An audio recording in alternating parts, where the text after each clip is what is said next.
For part one of our fifth interview, Dr. Stephen Lindheim chats with Dr. Stephen Corson. Sit back, grab a cup of coffee, and enjoy what we think are valuable lessons about our history, sparking innovation, and newer surgical applications of reproductive surgery.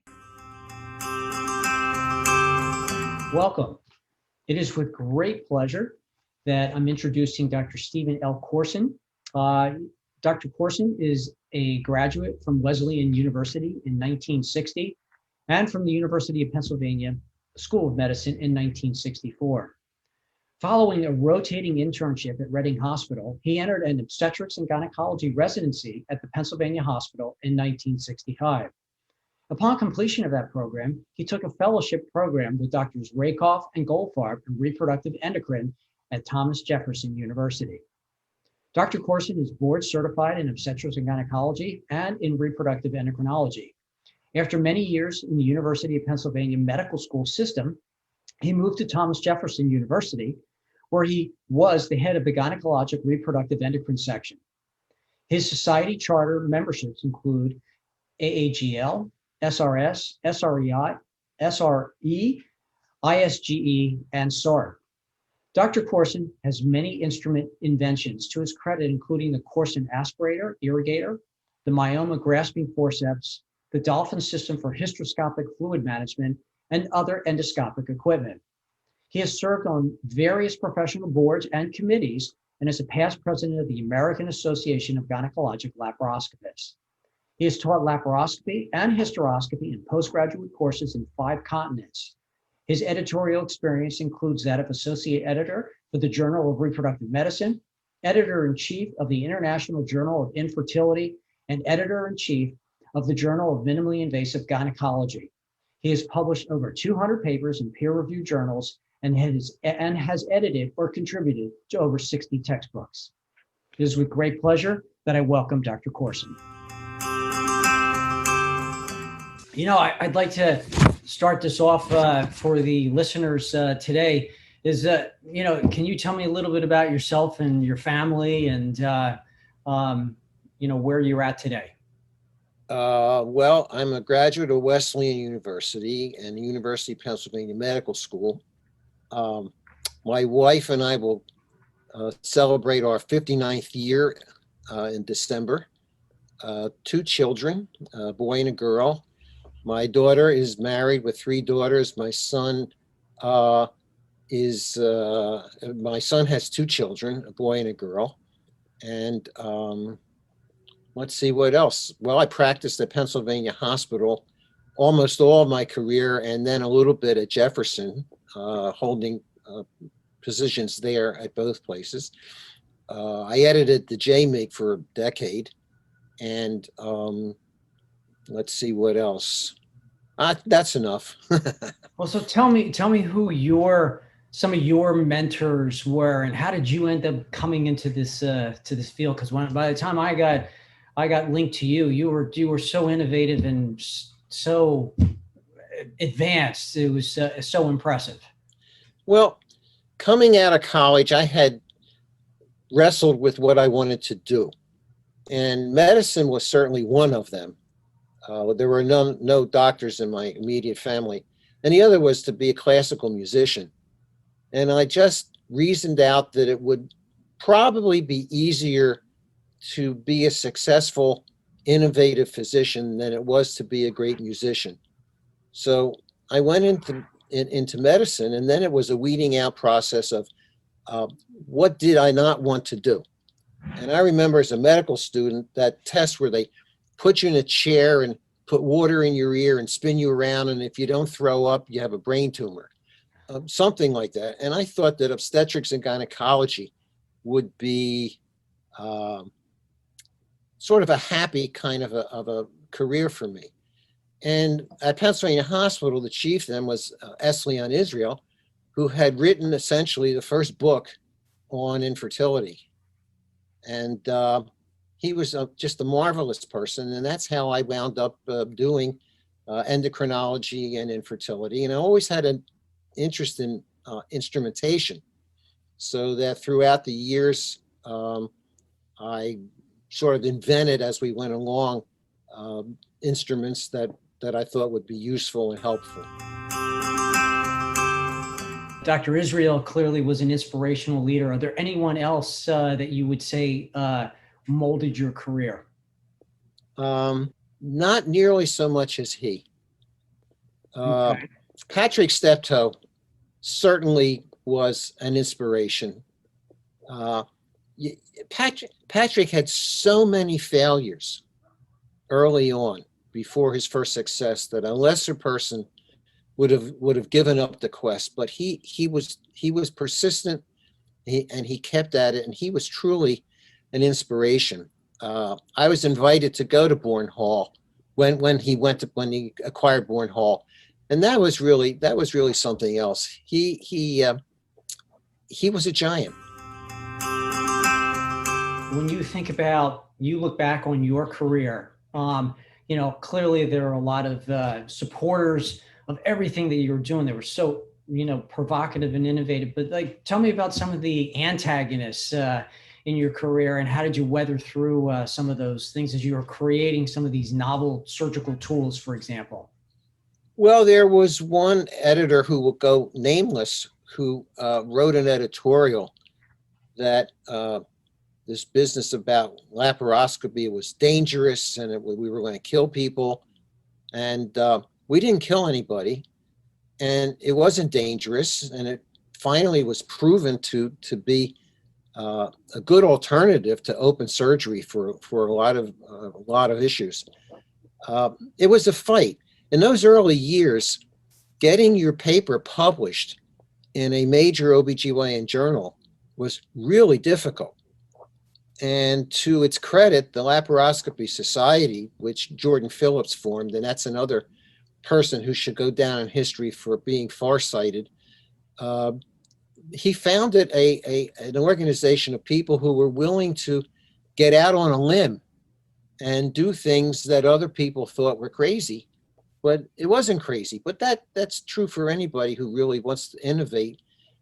There's always been a negativity. There's been a status quo. This is the way I do it, and I don't want to learn anything else, and it served me well. And you have to overcome that. Can you embellish on how laparoscopy came to Philly, as you and I would call it, in 1967? And what were some of the early successes, failures, that you had to overcome?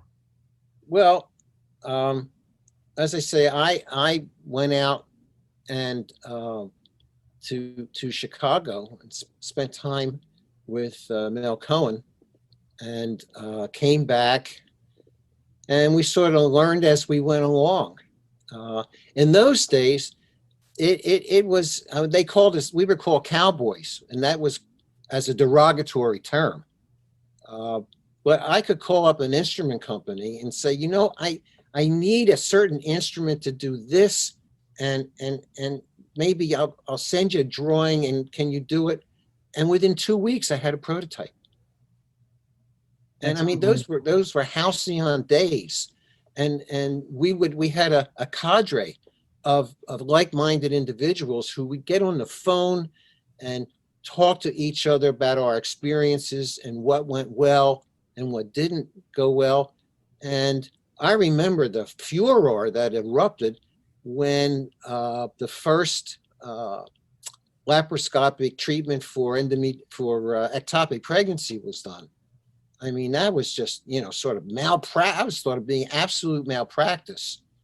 And little by little, there was acceptance. And it was a good thing that there was a journal that developed that was basically devoted to endoscopy. First, it was all laparoscopy before hysteroscopy came in. But we had to fight in those days headwinds. The academic community was not very accepting of this procedure in the beginning. So what do you think changed? What is there a sentinel? Well, part of it was, changed? Stephen, part of it was, I think, patient pressure. Just like women rebelled against radical mastectomies that were not really necessary for the disease that they had and were disfiguring, women wanted methods of sterilization that were easy, that could be done as an outpatient procedure and home the same night. So that I think what drove laparoscopy in the very beginning was so-called Band-Aid sterilization, where somebody could have an outpatient procedure and be home that night with the family and have a Band-Aid on her belly that was off the next morning. So that's what actually drove it in the very beginning. And then what came along, of course, was easier access to intra-abdominal pathology, ovarian cysts, ectopic pregnancies, down the line, uterine suspensions, and all those more involved procedures followed. But what drove laparoscopy in the beginning was not a procedure to enhance fertility, but the opposite. I know that you expanded over to the Philippines and into China. Tell me about those experiences. Well, the Philippines, that was interesting because there was a real population boom in the Philippines, and it was a problem. And they appealed to the to us for AID for help. And I was asked to go and to teach laparoscopic sterilization. Now, the deal was that it had to be, the instruments had to be done by an American, had to be manufactured in America. That was one of the ground rules. And there were, at that time, there were no American companies.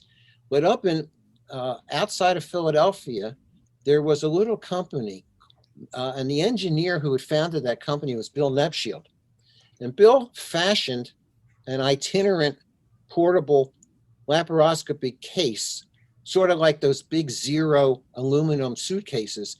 And in this case was the following, all the laparoscopic tools that we needed at the time, a generator for the light and a generator for electrosurgery, the gas source, the light source, the insufflator. Everything was in this big, sort of like a Zero aluminum suitcase. So one could be an itinerant laparoscopist and go from place to place. So I got sent to the Philippines to teach this. And we operated in hospitals, we operated in Quonset huts, outpatient clinics, just about anywhere. In fact, this kit could run on batteries. I could have done laparoscopic procedures on the hood of a Jeep, because in Manila, the people came down in Jeeps from the hills to have this procedure done. And we developed a pretty quick procedure. It was done under local anesthesia with an operating channel laparoscope using fallope rings, Yoon bands. And we could do a sterilization under local with a little Valium drip, and it skin to skin was 9 minutes. And then these women Filipino women were small, and they were in one place we had a recovery room that was a linen closet. We had 2 women in one bed, toe to toe, where they would spend a half an hour post-op and then get in the Jeeps and go back up in the hills. And I thought that was pretty neat, all under local. And one day I was operating with a very skilled surgeon, Virgilio Oplapius, who actually had spent time in Chicago with Jack Sciarra. And he said to me, "Would you like to see how I would do sterilizations before you came?" I said, "Yeah." So he put the patient up in a knee chest position, a little local in the posterior cul-de-sac, a small incision, reached up with a long Babcock, brought a tube down, tied and cut, did the other tube, a single figure of 8 suture in the vagina. Operating time, 8 minutes, which taught me a great lesson that I never forgot. And that is that we are seduced by the siren call of high technology. But that's not always the best way to do something. And I kept that in mind throughout my surgical career and try to teach that to other people, is that it's easy to fall in love with instrumentation and gadgets, and I'm not knocking instrumentation, but sometimes there are simpler ways of doing things, and this was one of them. So I learned a great lesson from that.